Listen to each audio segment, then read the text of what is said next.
students. So how are you? I hope you are good. So welcome back. Welcome back. तो मतलब मैंने आपको जैसा अपने सेपरेट वीडियो में मैंने एक सेपरेट वीडियो ही बनाया है इस टॉपिक के ऊपर that my YouTube channel got hacked.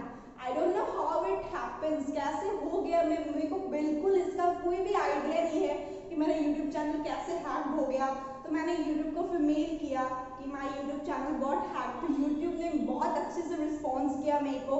मेरे यूट्यूब चैनल को तो रिकवर कर दिया, लेकिन उससे पहले वो रिकवर कर पाते मेरा सारा वीडियो जो है यूट्यूब चैनल से वो डिलीट हो चुका था.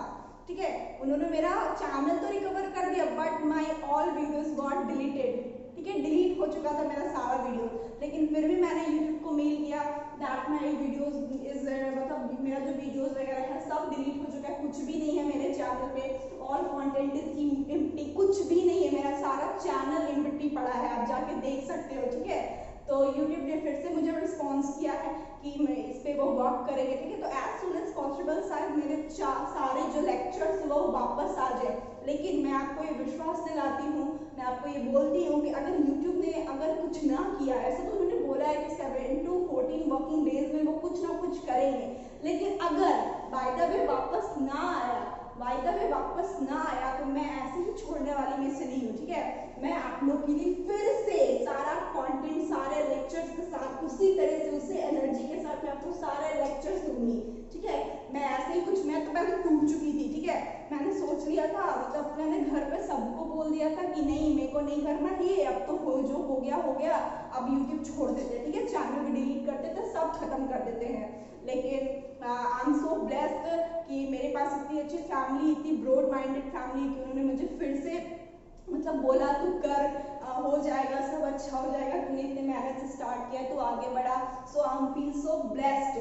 ठीक है, तो उन्हीं लोग की वजह से, उन्हीं लोग जो उन्होंने मेरे को पावर दिया है, जो एनर्जी बूस्टर दिया है, तो उन्हीं की वजह से मैं आपके सामने इन फ्रंट ऑफ यू में खड़ी हूँ. ठीक है, तो ऐसे हार नहीं मानेंगे. अगर यूट्यूब ने कुछ ना किया तो मैं बात बोल रही हूँ कि मैं फिर से एक लेक्चर आपके लिए फिर से लेके आऊंगी. ठीक है, लेकिन उससे पहले मैंने क्या चैप्टर कंप्लीट किया था. 11th क्लास का पहला चैप्टर द लिविंग वर्ल्ड और दूसरा चैप्टर बायोलॉजिकल क्लासिफिकेशन. उसके बाद मैंने 12th में एंट्री मारी थी और रिप्रोडक्शन ऑर्गेनिज्म मैंने क्या किया था, खत्म किया था. कल उसका लास्ट ही लेक्चर था. ठीक है, कल उसका लास्ट लेक्चर था जो भी अपलोड होने वाला ही था कि चैनल जो है हैक हो चुका था तब तक. तो मेरे को थोड़ा इमोशंस भी आ रहे हैं इसको लेके बट नो वरीज. ठीक है, कोई बात नहीं, होता है, ये तो छोटी छोटी चीजें जो जिंदगी में होती है. ठीक है, तो अब हम क्या पढ़ने वाले, मैंने आपको लेक्चर में पहले ही बता दिया था कि रिप्रोडक्शन इन ऑर्गेनिज्म के बाद हम लोग अपना 11th क्लास का 3rd चैप्टर शुरू करेंगे दैट इज प्लांट किंगडम. ठीक है, तो अभी तो प्लांट किंगडम शुरू कर देते हैं. ठीक है, फिर आगे जैसा होगा वैसा देखा जाएगा. लेकिन अभी फिलहाल के लिए जैसा प्रॉमिस किया था मैंने आपसे कि मैं रिप्रोडक्शन ऑर्गेनिज्म के बाद 11th का चैप्टर शुरू करूंगी प्लांट किंगडम वाला, तो मैं आपसे वो शुरू करने वाली. ठीक है, तो आप लोग अपना हेडिंग डाल दो प्लांट किंगडम. ठीक है, प्लांट किंगडम. और मेरे फोन में अभी भी मेरा जो मतलब मैं क्या करती हूँ ना, मेरा जो लेक्चर अपलोड हो जाता है ना, मैं उसको घसकाते जाती हूँ, मतलब खत्म होते जाते. उतना तो स्टोरेज नहीं होता ना भाई कि हम मतलब जितना भी लेक्चर बनाए उसको रखेंगे. लेकिन ये मेरे लिए एक सीख था. ठीक है, मैंने इससे कुछ लर्न किया कि आप जो लेक्चर बनाओ उसकी एक स्टोरेज रखो. ठीक है, ताकि वो लेक्चर कभी भी एक्सीडेंटली मतलब मेरे से ही मिस्टेक हो जाए और डिलीट हो जाए तो मैं उसे मतलब री अपलोड कर पाऊँ. ठीक है, तो मैंने ऐसा कुछ स्टोरेज में स्टोर करके नहीं रखा. ठीक है, लेकिन फिर भी स्टिल मेरे पास 3-4 लेक्चर्स है, मैं चैनल पे अपलोड कर दूंगी, मैं अपलोड कर दूंगी. ठीक है, चलो फिर प्लांट किंगडम शुरू करते हैं. हेडिंग डाल दो अपना प्लांट किंगडम. तो मैंने आपको बायोलॉजिकल क्लासिफिकेशन में बता चुकी हूँ, मैं आपको बायोलॉजिकल क्लासिफिकेशन में बता चुकी हूँ जो 5 किंगडम क्लासिफिकेशन को जिन्होंने दिया था. ठीक है, 5 किंगडम क्लासिफिकेशन को किसने दिया था, आर.एच. विटेकर साहब ने. आर.एच. विटेकर ने दिया था. ठीक है, प्लांट किंगडम को किसने दिया था, आर.एच. विटेकर को. अरे यार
चलो तो प्लांट किंगडम को किसने दिया था, RH व्हिटेकर ने दिया था। ठीक है, चलो फिर हम लोग आगे बढ़ते हैं, हम लोग कैरेक्टर देखते हैं।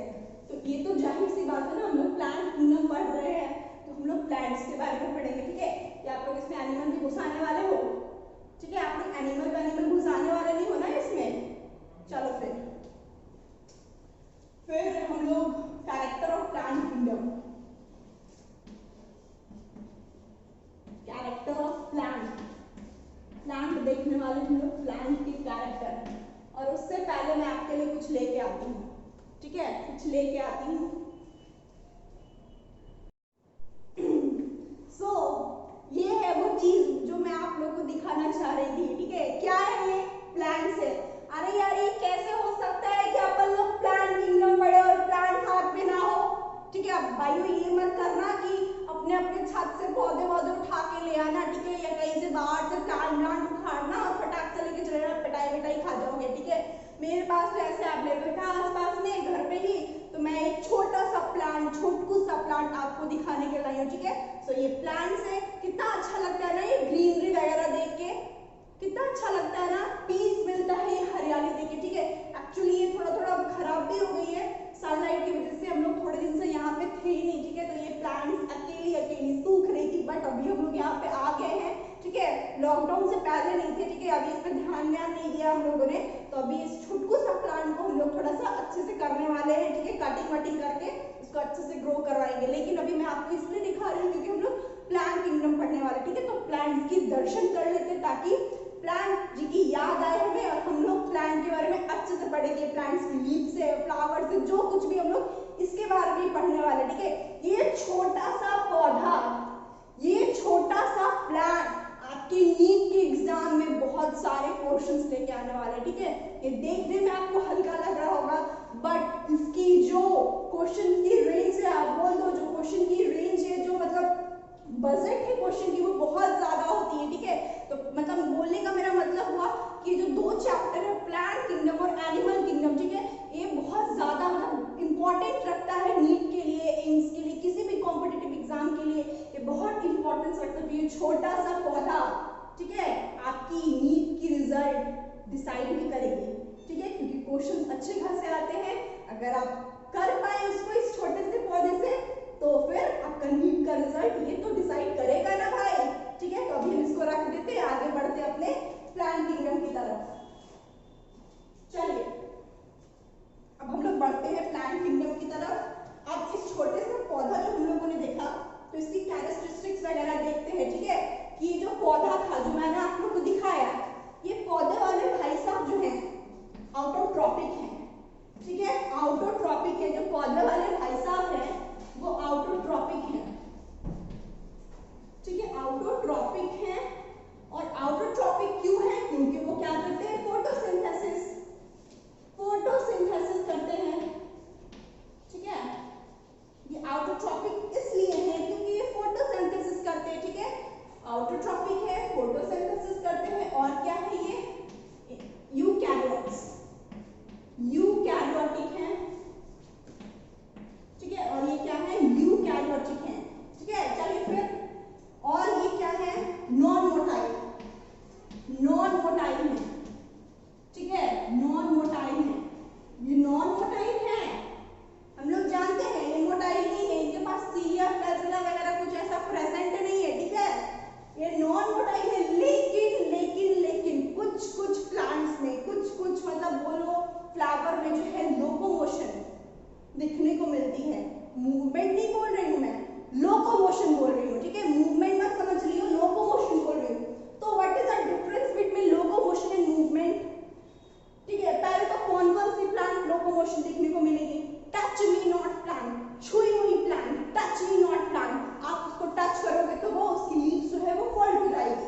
ठीक है, उसकी लीव्स जो है फोल्ड हो जाएगी। And sunflower plant, sunflower flower को आप देखोगे कि जिधर सन की लाइट होगी वो ऐसे है, लेकिन सन की लाइट उधर है तो वो अपने फ्लावर को उधर करेगी ना, सन की तरफ करेगी। तो ये सब क्या है? उस लोकोमोशन तो हो रहा है ना भाई। टच मी नॉट फ्लावर को मैंने छुआ, उसकी लीव्स फोल्ड होनी शुरू हो गई। सनफ्लावर को मैं आप लोग नोटिस करोगे तो जिधर नोटिस क्या, ये तो है ही ना कि सन के डायरेक्शन में ही सनफ्लावर रहती है।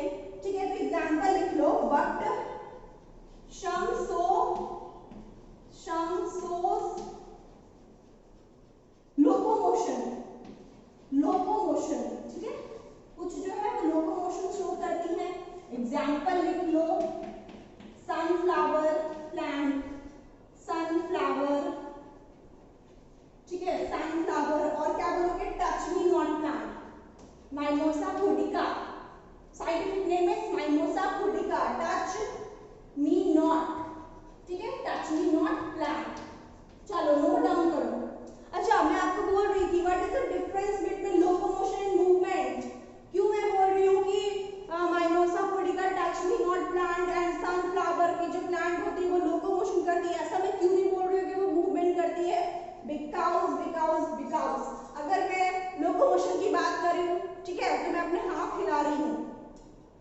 दिख रहा है? क्या मैं अपनी जगह से डिस्प्लेस हो रही हूँ? मैं अपना जहाँ पे मैं खड़ी हूँ, क्या मैं उस पोजीशन को चेंज कर रही हूँ? मैं हिल रही हूँ, पोजीशन चेंज हो रहा है मेरा। तो अगर मैं हिल रही हूँ लाइक दिस या लाइक दिस, जो भी, मैं खड़े होकर डांस भी कर रही हूँ, ठीक है, ठीक है, अगर मैं खड़े होकर डांस भी कर रही हूँ, अगर मेरा पोजीशन चेंज नहीं हो रहा है तो मैं उसको लोकोमोशन बोलूंगी। एंड मैं ऐसे वॉक कर रही हूँ, ठीक है, मैं वॉक कर रही हूँ, मेरा जो है पोजीशन चेंज हो रहा है।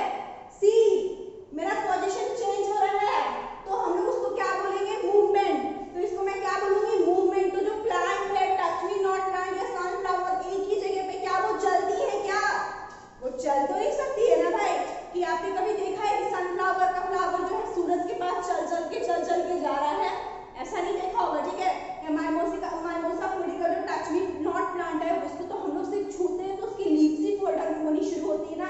ये ऐसा तो नहीं होता ना कि वो रुष्ट हो जाती है, गुस्सा हो जाती है, ठीक है, तो वो मतलब पैदल जाने लगती है कि तुमने मुझे छुआ, मैं जा रही हूँ, मैं जा रही हूँ, ऐसा तो नहीं करती है ना। अपने प्लेस पे ही रख के कुछ ना कुछ करती है।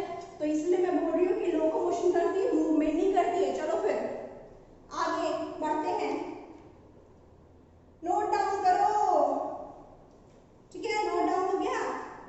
चलो, हो गया?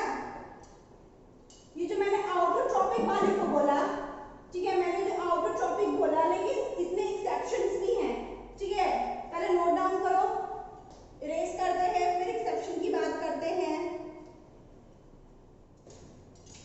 चलो, ये जो मैं आपको यूकैरियोटिक आउटर ट्रॉपिक की बात कर रही हूँ, मैं भूल गई कि आपको बताना, ठीक है। ये जो आउटर ट्रॉपिक है, सम आर हेटेरोट्रॉपिक, ठीक है, सम मे बी हेटेरोट्रॉपिक, ठीक है, कुछ हेटेरोट्रॉपिक है। यार एक्सेप्शन हर जगह होता है यार, आपको दिखने को मिलता होगा ना, कुछ बता देती हूँ उसके बाद कुछ ना कुछ ऐसा बोल ही देती हूँ, ठीक है, एक्सेप्शन की तरह। तो एक्सेप्शन हर जगह है यार, सम मे बी हेटेरोट्रॉपिक, ठीक है, heterotrophic. Example, non green plant, non green plant, ठीक है, आप ले लो नॉन ग्रीन प्लांट में किसको लोगे? कैस्क्यूटा को ले लो, कैस्क्यूटा, ठीक है। चलो फिर हो गया, नोट डाउन करो, आगे बढ़ते हैं, ठीक है, नोट डाउन करो, आगे बढ़ते हैं। चलो, हम लोग एक चीज कहीं पे भी नहीं पढ़े हैं ज्यादातर, plastid. Plastid is present, excuse me, plastid is present here, ठीक है, यहाँ पे प्लास्टिक भी प्रेजेंट होती है। और cell wall is made up of cellulose, cell wall is made up of cellulose, या आप ऐसे भी बोल सकते हो कि cellulosic cell wall is present, cellulosic cell wall is present, ठीक है। चलो, सेल वॉल के बारे में हम लोग को बहुत, जैसे फंजाई में भी काइटिन की सेल वॉल प्रेजेंट होती है, ठीक है, बैक्टीरिया वगैरह में भी सेल वॉल प्रेजेंट होती है, लेकिन ठीक है, ये इसका जो सेल वॉल है लेकिन सेलुलोजिक होता है। प्लांट की जो सेल वॉल होती है वो मेड अप ऑफ सेलुलोज, मतलब सेलुलोजिक सेल वॉल होती है। चलिए नोट डाउन कीजिए, नोट डाउन कीजिए, ठीक है। चलो, ऊपर वाला मिटा रहे हैं। और मैंने आपको बताया ये मल्टी सेलुलर, ये यूकैरियोटिक होती है, लेकिन ये यूकैरियोटिक तो होती नहीं है, मल्टी सेलुलर भी होती है, मल्टी सेलुलर भी होती है, ठीक है। यूकैरियोटिक, चलो यहाँ पे भी लिख देते हैं यूकैरियोटिक, ठीक है, ये यूकैरियोटिक भी होती है और मल्टी सेलुलर भी होती है। लेकिन multi cellular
gross superficial morphological character, ये देखा गया था आर्टिफिशियल सिस्टम ऑफ नोमेनक्लेचर में। तो इसका मतलब क्या हुआ? ग्रॉस सुपरफिशियल मॉर्फोलॉजिकल कैरेक्टर देखा, इसका मतलब इसमें पहले क्या क्या देखा गया? ठीक है, इसमें क्या क्या कैरेक्टर देखा गया? तो हैबिटेट देखा गया, हैबिटेट देखा गया, ठीक है,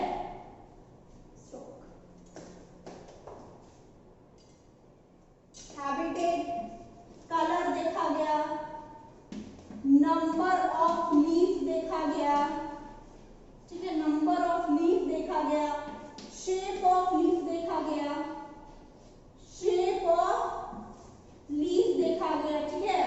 मतलब पूरा कंफ्यूजन आप निकाल सकते हो कि आर्टिफिशियल सिस्टम ऑफ क्लासिफिकेशन में आपका जो है सिर्फ और सिर्फ एक्सटर्नल कैरेक्टर देखा गया, मॉर्फोलॉजिकल कैरेक्टर देखा गया, जो बाहर से दिख रहा था वही कैरेक्टर देखा गया, ठीक है। तो एक आप कंफ्यूजन निकालो इससे, ठीक है, कि ओनली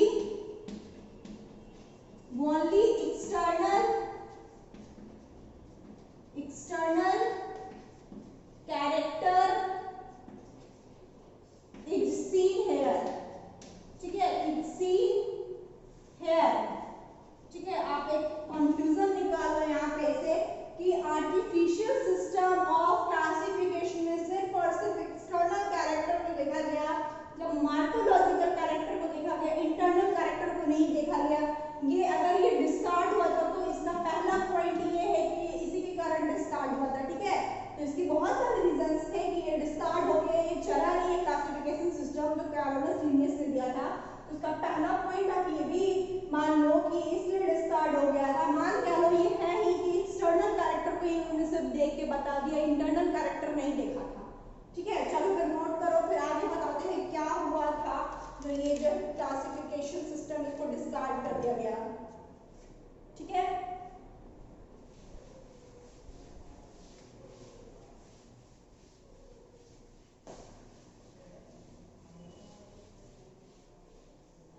ठीक है, चलो आगे हम लोग देखते हैं।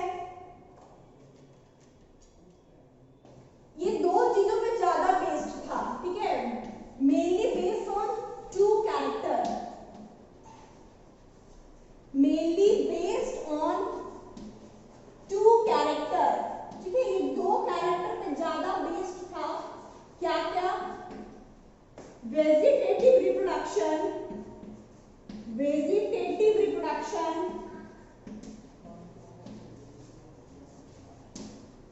वेजिटेटिव रिप्रोडक्शन, और बोलो तो सेक्सुअल रिप्रोडक्शन, सेक्सुअल रिप्रोडक्शन, ठीक है। उन्होंने क्या किया कि दोनों को एक ही निगाहों से देखा, वेजिटेटिव रिप्रोडक्शन और सेक्सुअल रिप्रोडक्शन को एक ही मतलब एक ही साथ देखा, एक ही साथ देखा मतलब एक ही तरह से इन दोनों को बोल दिया, ठीक है। लेकिन इन दोनों में बहुत वैरी करता है एक दूसरे से, किस बेसिस पे? मतलब इक्वल वेटेज दे दिया, ठीक है, इक्वल वेटेज दे दिया। वेजिटेटिव रिप्रोडक्शन और सेक्सुअल रिप्रोडक्शन को कैरोलस लिनियस ने इक्वल वेटेज दे दिया, इक्वल वेटेज दे दिया। लेकिन क्या ये दोनों इक्वल वेटेज देने लायक थे?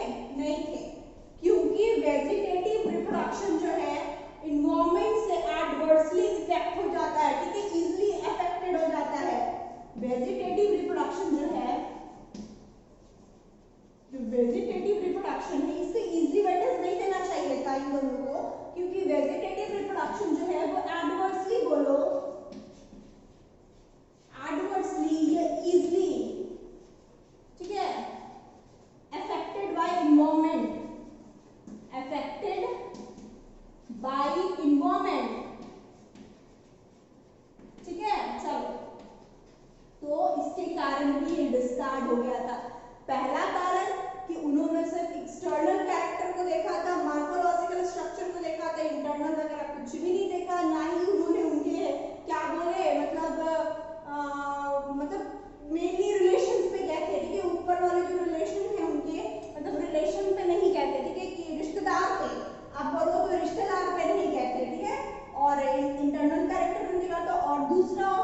मेन कारण कि दो कैरेक्टर पे उन्होंने मेनली बेस्ड किया था, वेजिटेटिव रिप्रोडक्शन और सेक्सुअल रिप्रोडक्शन पे, और दोनों को उन्होंने एक ही निगाहों से देख के इन दोनों को इक्वल वेटेज दे दिया। लेकिन ऐसा नहीं हो सकता। कैसे इक्वल वेटेज हो सकता? हमारा सेक्सुअल रिप्रोडक्शन। अच्छा हाँ, एक पॉइंट और कि सेक्सुअल रिप्रोडक्शन में उन्होंने एक्चुअली देखा क्या था? उन्होंने एक्चुअली सेक्सुअल रिप्रोडक्शन में एंड्रोशियम को देखा था। एंड्रोशियम, और एंड्रोशियम क्या है? Male reproductive system. ठीक है, सेक्सुअल रिप्रोडक्शन में उन्होंने एंड्रोशियम को देखा था, मेल रिप्रोडक्टिव सिस्टम को देखा था, और फीमेल रिप्रोडक्टिव सिस्टम को हम क्या बोलते हैं? गायनोशियम। ठीक है, तो इन दोनों को एक ही वेटेज दे दिया था, वेजिटेटिव रिप्रोडक्शन और आप बोल दो सेक्सुअल रिप्रोडक्शन ना बोल के एंड्रोशियम को, मेल रिप्रोडक्टिव सिस्टम को एक ही वेटेज दे दिया था। लेकिन ऐसा नहीं देना चाहिए था, क्योंकि वेजिटेटिव रिप्रोडक्शन जो है एडवर्सली बोलो या इजीली अफेक्टेड हो जाता था इन्वायरमेंट से। चलो फिर यही था आपका आर्टिफिशियल सिस्टम ऑफ क्लासिफिकेशन। आगे बढ़ते हैं नेचुरल सिस्टम ऑफ क्लासिफिकेशन की तरफ। ठीक है, मैंने आगे से आर्टिफिशियल हटा दिया, अब मैं वहां पे डालूंगी नेचुरल। ठीक है, उसके पहले मैं चॉक वॉक की इंतजाम कर लूं। नेचुरल सिस्टम ऑफ क्लासिफिकेशन, ठीक है, मैं देखती हूँ नेचुरल सिस्टम ऑफ क्लासिफिकेशन को अभी हम लोग देखेंगे। किसने दिया था? Given by Bentham and Hooker. Bentham and Hooker, Bentham and Hooker ने नेचुरल सिस्टम ऑफ क्लासिफिकेशन को दिया था। ठीक है, इसमें उन्होंने क्या देख लिया? एक्सटर्नल कैरेक्टर को तो देखा नहीं था, प्लस इन्होंने यहाँ पे बुद्धिमानी कर लिया, इंटरनल कैरेक्टर को भी देखा, इंटरनल कैरेक्टर को भी देखा। ठीक है, तो क्या हो गया? थोड़ा सा इनका मोर डेवलप्ड बोलो, मतलब ज्यादा एडवांस हो गया आर्टिफिशियल सिस्टम ऑफ क्लासिफिकेशन से। उन्होंने क्या क्या देखा, किस पे बेस्ड किया? उन्होंने बेस्ड ऑन क्या क्या देखा? उन्होंने अल्ट्रा स्ट्रक्चर, अल्ट्रा स्ट्रक्चर को देखा। ठीक है, एनाटॉमी देखा, एनाटॉमी देखा। ठीक है, मॉर्फोलॉजिकल कैरेक्टर देखा, जो उसमें था आर्टिफिशियल में था वही सेम से मॉर्फोलॉजिकल कैरेक्टर देखा। ठीक है, मॉर्फोलॉजिकल कैरेक्टर देखा। ठीक है, और ऑन्टोजेनी देखा, ऑन्टोजेनी। ठीक है, ऑन्टोजेनी देखा, और यही सब देखा। और क्या देखेगा? ठीक है, चलो नोट डाउन करो, यही सब देखा था। अच्छा, ये फाइलोकेमिस्ट्री और एम्ब्रायोलॉजी को भी देखा था। हाँ, फाइलोकेमिस्ट्री, ये भी पॉइंट नोट कर लो, फाइलोकेमिस्ट्री और एम्ब्रायोलॉजी को भी देखा था, एम्ब्रायोलॉजी को भी देखा था। चलो नोट डाउन करो, नोट डाउन करो। ठीक है, अच्छा, अल्ट्रा स्ट्रक्चर बोलने का क्या मतलब? ऑर्गेनाइजेशन को देखा था। ठीक है, इसको देखा था ऑर्गेनाइजेशन को, ऑर्गेनाइजेशन को। एनाटॉमी बोलने का मतलब ये मोनोकॉट और डाइकॉट को देखा था, मोनोकॉट एंड डाइकॉट को देखा था, डाइकॉट और मॉर्फोलॉजी तो वही देखा था जो आर्टिफिशियल सिस्टम ऑफ क्लासिफिकेशन में देखा था। ऑन्टोजेनी मतलब डेवलपमेंट ऑफ सीड, डेवलपमेंट, ये सब वर्ड की मीनिंग है, याद रखियो, डेवलपमेंट ऑफ सीड। ठीक है, फाइलोकेमिस्ट्री मतलब केमिस्ट्री ऑफ प्लांट। ठीक है, फाइलोकेमिस्ट्री बोलने का मतलब आप बोल दो chemistry of plant, chemistry of plant या प्लांट केमिस्ट्री। ठीक है, आप कुछ भी बोलो एज यू विश।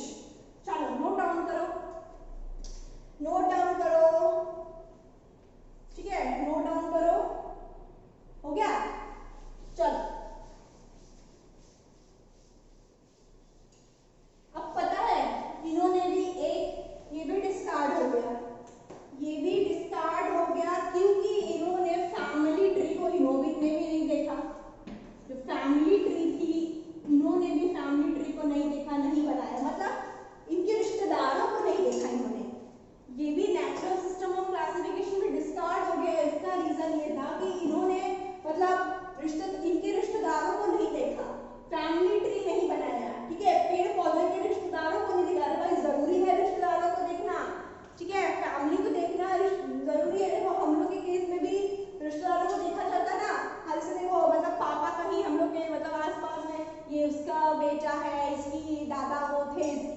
वो थी, इनके नाना का नाम वो है, ठीक है, ये ऐसे जो भी होता है ना, तो रिश्तेदार से तो थोड़ी बहुत पहचान होती है, लेकिन आपको अपनी भी आइडेंटिटी बनानी चाहिए, ठीक है। तो वही छोड़ो ये सब बात, तो इनके रिश्तेदारों को नहीं देखा, लेकिन देखना चाहिए था, ठीक है।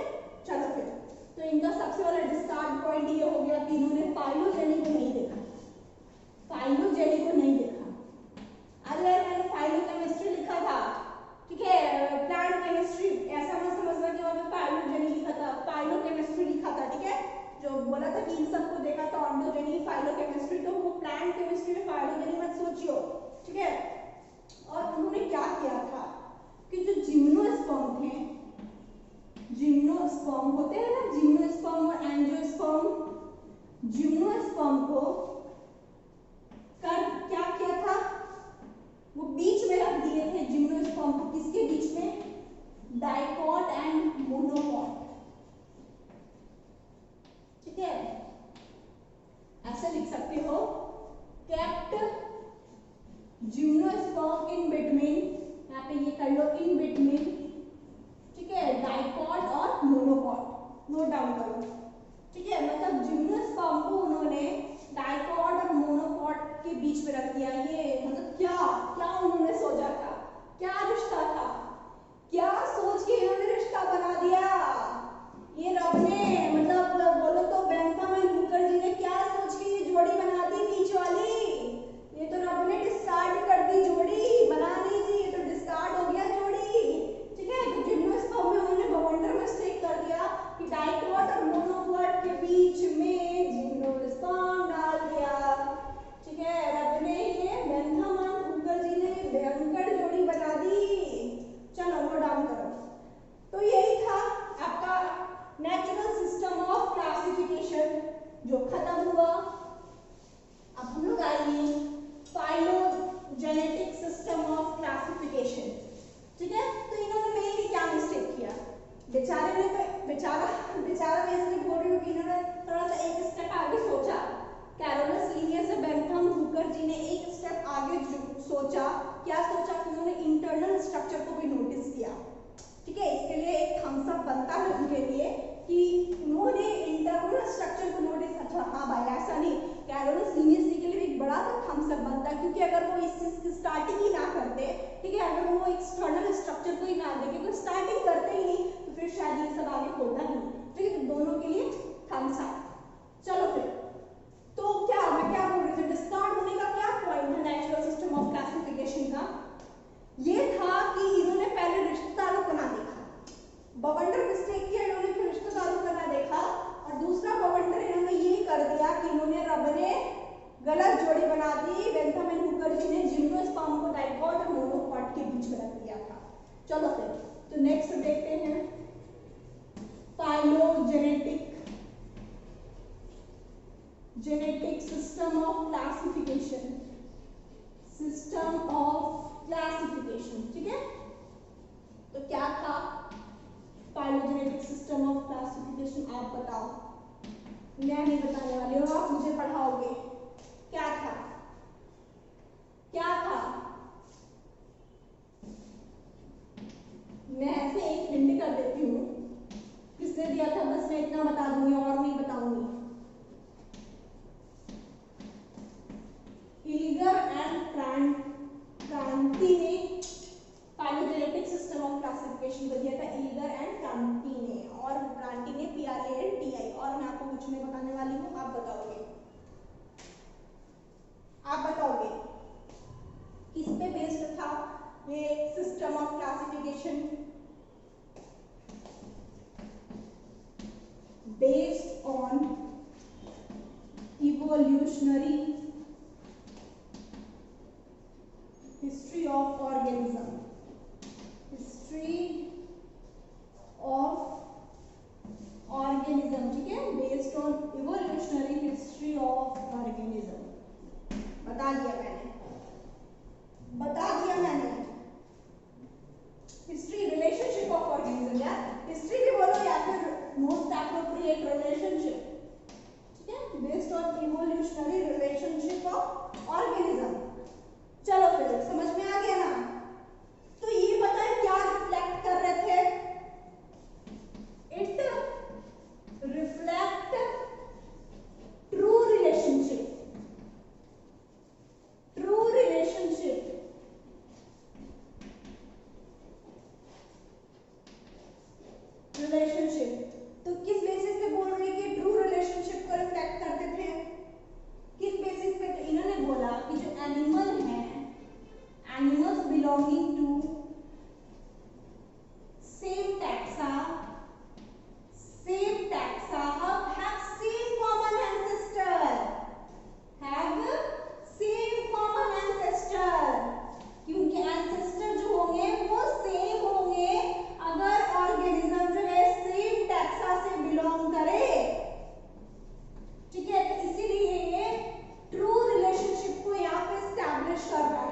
ठीक है।